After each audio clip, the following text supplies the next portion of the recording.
Da kommen sie. Da nur. Oh.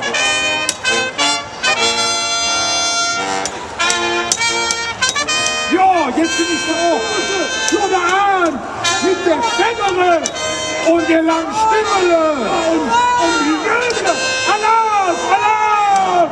Alarm! Alarm! Von Welten! Alarm! Da bitte! Der Staatsverräter General Jan von Welten mit seinen Soldaten! Lass uns aber größer! Die kommen bis zum Platz! Komm, wir jammern nicht! Soldaten, kommt her mit dem Krieg! Russische Böse, ihr müsst noch Hunger haben! Kommt Äpfel, schon Morgen, schon Schlot, schon alles da, wo ich schmeckt! Gut bei ihr Krieg, ich mache bei ihr Geschäft! Gut her mit dem Krieg! Gut her! Ich hab den Kästchen voller Geld bekommen, wie sag ich dir? Komm her! Gut, lecker! Rettich, Schlot, Kaffee, alles von der Hand! Alles lecker! Gut her mit dem Krieg! Gut! Paprika, ihr habt doch auch nichts gegessen. All die Jahre war davon. Gut her und esst dich satt.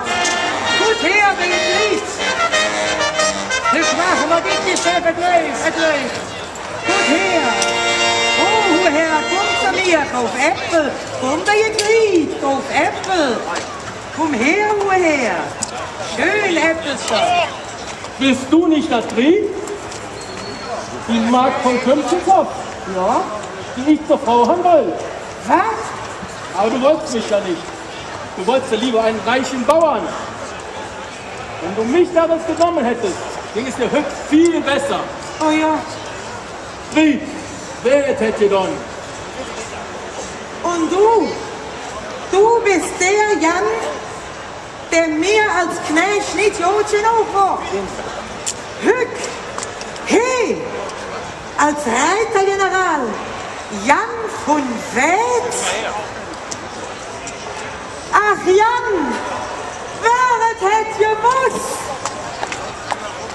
Da kann man nur noch sagen, es ist, wie es ist. Fried, ich muss wieder in die Statterin. Aber du kannst mit mir kommen. Ja. Und dann in der Stadt freue ich mich auf ein lecker Kölsch und eine halbe Hahn. Aber vorher will ich für dich und die Lücke euch noch eine Freude machen. Meine Soldaten sollen für euch tanzen. Ja. Soldaten, macht mir die Freude und tanzt.